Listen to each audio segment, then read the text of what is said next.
When I designed my enclosed raised garden beds, I decided to make them not only practical but also beautiful. To marry form and function, all the elements used would have to serve a practical or structural purpose. While the roof-like trusses appear to be merely decorative, with the curve suggesting a Baroque gazebo, they had practical reasons to be there. They acted as cross-bracing to make the whole structure more stable, despite the rather cheap and flimsy lumber used. While they have not weathered a hurricane, and I hope they never have to, they have held up to higher winds and storms without showing any movement. But my other reason to have them was to use them as supports for vining plants to grow on. Of course, in order to lead the vines to grow in the center of the bed instead of through the chicken wire removable side panels, I added some cut branches I had laying around, simply leaning them against the roof trusses. In the last episode, I showed how I planted pole beans as well as butternut squash vines from seed directly in the ground in May, with the vines growing in furor, fueled by a steady addition of grass clipping mulch. Soon they would take over the structure, climbing through the elm branches I was installing. I even used the rope-like bark of elm to help keep the branches together. This was a true local solution. No need to waste store-bought rope. Now, this may not be the most perfect system because it will take some maintenance. Whenever I see plants trying to grasp, and they will try to grasp the outsides to grow through the outside, I'll have to carefully unravel them and try to ravel them back onto the support I want them to grow through. I hope that by the time that they get over a certain height, it's not going to be an issue. They're going to want to just grow sideways and probably produce around this area. But only time will tell.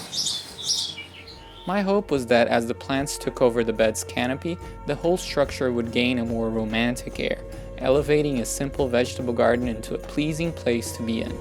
My main concern with these beds was keeping groundhogs and potentially deer away from the growing plants. Beans and squash plants are delicacies for these voracious herbivores. It can be challenging to keep them away from their reach, and to date this has been my favorite solution. The squash plants were growing well, although there were a few early signs of bug attacks that worried me a bit. Some insect pests can truly decimate squash, making them wilt almost overnight. Because this was my first season growing squash in this new place, I wanted to test the waters by starting with planting only a few plants, trying to pamper them into production. If I found a place suitable to grow squash, I would expand, and even venture growing them in more unprotected spots. In the previous fall, before I established these vegetable garden beds, I had spotted a squash or pumpkin vine growing in the grass, most likely from seeds scattered by birds. It grew well without being attacked, which gave me hope. However, it did not get a chance to set fruit before the frost came, so I never discovered if indeed it was a pumpkin. I chose to grow butternut squash because, besides having a more climbing vine behavior instead of a creeping ground cover like a pumpkin, it is more resistant to squash bugs, which can be a real nuisance. Just a few days later, I returned to the bed to check how the vines were faring. The beans have really taken to their supports. They seem to have understood that they need to grow in the center part and not on the cages. Now, that doesn't mean I won't have to keep working to keep them in the right track and away from the sides. But I think the beans, they prefer to grow in the twig form, the cylindrical form, as they spiral up. The squash, that may be a little bit different. I think it'll take some persuasion to keep it towards the center. It has bigger leaves and it just wants to sprawl. That's what it naturally does. It does want to climb also, especially the butternut squash. I've noticed that. But it kind of likes to sprawl on the ground also. So I'll have to keep trying to push it towards the center part and hopefully getting it to grow on top of the structure and not to the sides where it will limit my access. Overall, they seem like they have a lot of vigor. I'll keep mulching. I haven't watered. I haven't seen the need to water up until now. We've had pretty consistent raining and maybe sometimes too much rain, so there's no need to water. and if I mulch it, then it just evens out that issue. I may have a problem with sometimes putting fresh grass clippings, and if it's raining too much, they can start to clump up and become anaerobic, and they start to smell a bit, so you know that they're not in their ideal state. Other than that, it's working perfectly. Hopefully I can get a good crop out of it. I don't see many pests yet, so I don't know how that's gonna work. Things are kind of crammed together, so it might be harder to really go after the pests and try to control them by hand, since I'm trying not to spray. But we'll see. We'll see how things go. I know that squash, the butternut squash, is known to be more resistant to many of the pests that will decimate squash, like the wilts, or even when Mexican beetles or cucumber beetles attack them, it seems like they're not as susceptible to the diseases. So I've had good luck with butternut squash in the past, so I hopefully will replicate that here.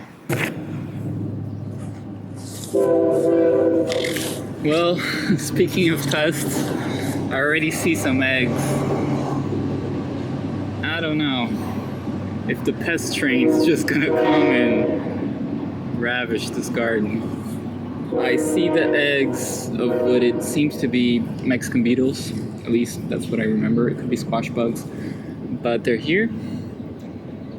I could take a less interventionist approach and not deal with it. And I see that it's not only in the top, but also in the bottom, some leaves. I may have too many plants in here, too many squash plants. So I thought about maybe taking out the weakest ones so that I have less.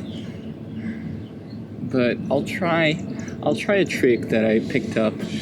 I think I remember seeing it from Patrick in 1 Yard Revolution. It's a simple trick that hopefully makes it easier to control this pest by acting proactively before they hatch when you see the first eggs. So I'll just need something from the inside. You will find out the trick right after this commercial.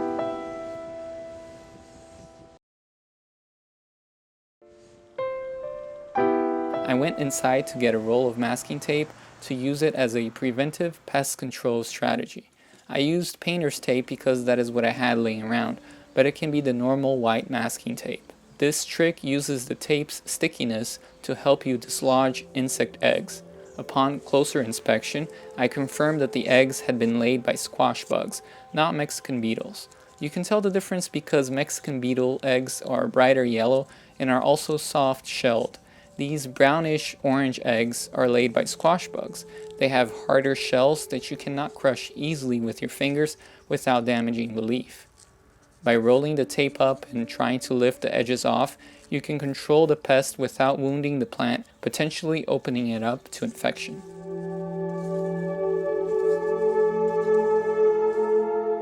This method of manual control is tedious. There are some pros and some cons.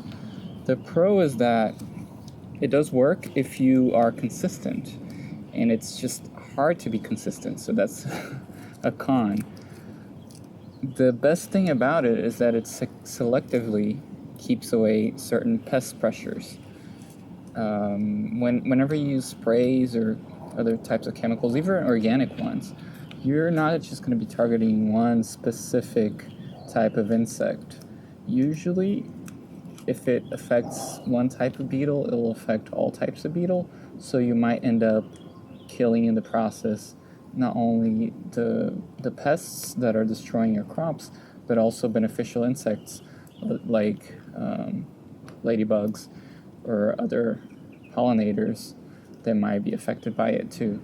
So keeping consistent with trying to control these pests with manual controls is good, but it might not be the best solution, especially if you have anything bigger than a few beds. If you have a small space and you want to keep it no spray, then certainly this is a way to go. But as soon as your plants grow to a certain size, it becomes unmanageable. That's partially why I'll do this sort of in the beginning, so that they have a good chance to get established without the insect pests. And then later on, when I am not able to control anymore, I'll just let it be. And whatever grew. I probably usually get a harvest by then. And since I grow many other things, I'll eventually get something out of the whole ordeal. Sometimes I have great harvests because conditions just help. But in any case, dealing with pests is a problem. When you have healthy plants, it seems like the pests are less of an issue, but they're still there. So there's no magic bullet. As far as I've been able to find, there's no magic bullet of dealing with pests. That's why chemical agriculture is such a big thing, and it's the standard because it does work. It has some unintentional consequences that just wreak havoc in the long term. But that is the beauty of growing at home. You get more control of what exactly is happening with your food. You also become more aware and directly responsible for any environmental impact that raising your own food imparts.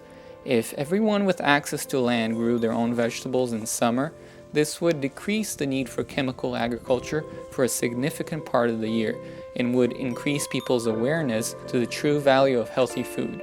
Growing food can be easy, but there are big hurdles at times. But it is through growing that we learn to take responsibility for our actions and truly prosper and thrive.